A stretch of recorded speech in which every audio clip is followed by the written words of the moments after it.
Hello everyone, class 8 Grow with Maths, exercise 1.6, question number 16. After reading 7 by 9 of a book, यानी एक किताब का 7 by 9 part पढ़ने के बाद, यदि एक किताब का 7 by 9 पार्ट पढ़ लिया जाता है तो 40 पेजेस आर लेफ्ट, अभी भी 40 पेजेस बचे होते हैं. How many pages are there in the book. अब आपको बताना है कि उस बुक में कितने पेजेस हैं. यदि टोटल पेजेस के 7/9 पार्ट पढ़ लिया जाता है तो कितना अभी बचा होता है, 40 पेजेस बचा होता है. तो जबकि टोटल पेजेस आपको फाइंड आउट करना है तो उनको x मान लेंगे, एज्यूम कर लेंगे. तो सॉल्यूशन में लिखेंगे let the total pages of book be x. मान लेते हैं कि उस बुक में टोटल पेज कितने हैं, x हैं. एंड रेड पेजेस कितने पढ़े गए हैं, 7/9. किसके, टोटल पेजेस के 7/9 पार्ट पढ़ेंगे. तो 7/9 ऑफ एक्स, एक्स मीन्स होता है इनटू, मल्टीप्लाई कर देंगे तो 7x/9 आ जाएगा. यहाँ पे x क्या है, एज ए होल नंबर है तो न्यूमरेटर में ही मल्टीप्लाई किया जाएगा. लेफ्ट पेजेस कितना है, 40. ये तो जानते ही हैं कि यदि टोटल पेजेस आपको फाइंड आउट करने होंगे तो क्या है, जो पढ़े गए पेजेस हैं और जो बचे हुए पेज हैं इन दोनों को ऐड कर देंगे तो टोटल पेजेस आपको पता चल जाएंगे. तो लिखेंगे सो टोटल पेजेस इक्वल होता है red pages plus left pages, यानी जो पढ़ दिए गए हैं और जो छूटे हुए हैं उन दोनों को ऐड कर देंगे तो टोटल पेजेस की संख्या आ जाएगी. क्लियर है. तो टोटल पेज हमने कितना माना है, x equal red pages already कितने हैं, 7x/9 प्लस जो लेफ्ट पेजेस हैं 40 हैं. लाइक टर्म को हम एक साथ करते हैं. लाइक टर्म को एक साथ कैसे करते हैं, इसमें भी x है इसमें भी x है, टर्म है, लाइक टर्म है. जब भी हम साइड चेंज कर देंगे सिंबल चेंज हो जाएगा, प्लस का क्या हो जाएगा, माइनस. तो x माइनस हो जाएगा, 7x/9 इक्वल हो जाएगा 40. और x यहाँ पे x होल नंबर है, इसका डेनोमिनेटर 1 है, 1 और 9 का एलसीएम आएगा 9. 9 से x में मल्टीप्लाई कर देंगे 9x, माइनस हो जाएगा 7x और इक्वल हो जाएगा 40. इम्प्लाइज दैट का दिया गया है, ये इम्प्लाइज दैट मीन्स होता है ये अलग टर्म है.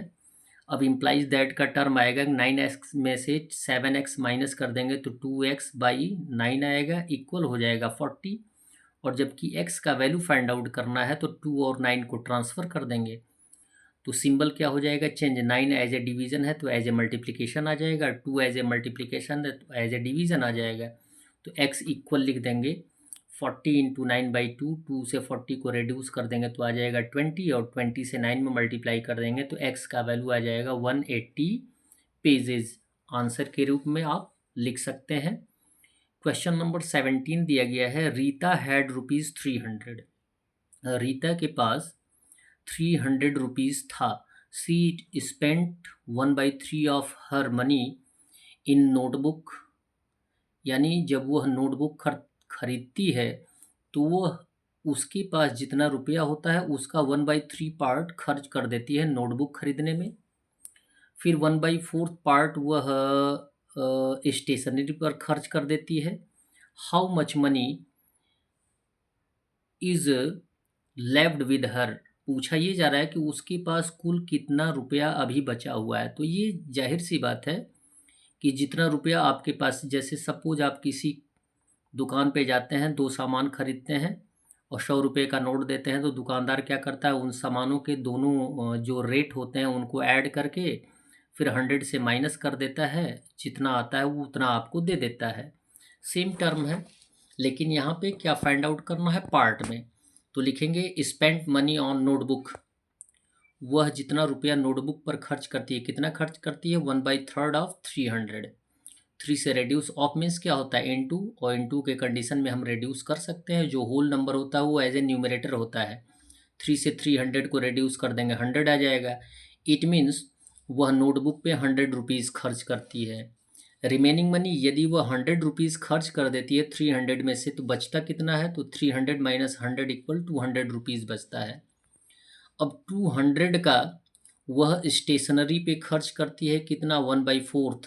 तो लिखेंगे 1/4 ऑफ 200.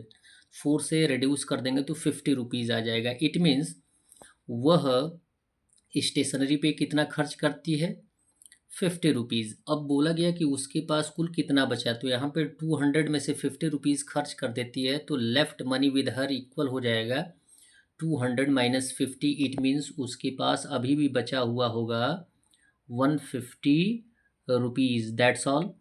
वीडियो को लाइक करते समय आपसे मैं ये रिक्वेस्ट करूँगा कि आप अपने सहयोगियों से ये बताने का प्रयास करें कि आपके इस चैनल पे प्रोग्रेसिव मैथ्स क्लास 7th का भी सॉल्यूशन मिलेगा। धन्यवाद।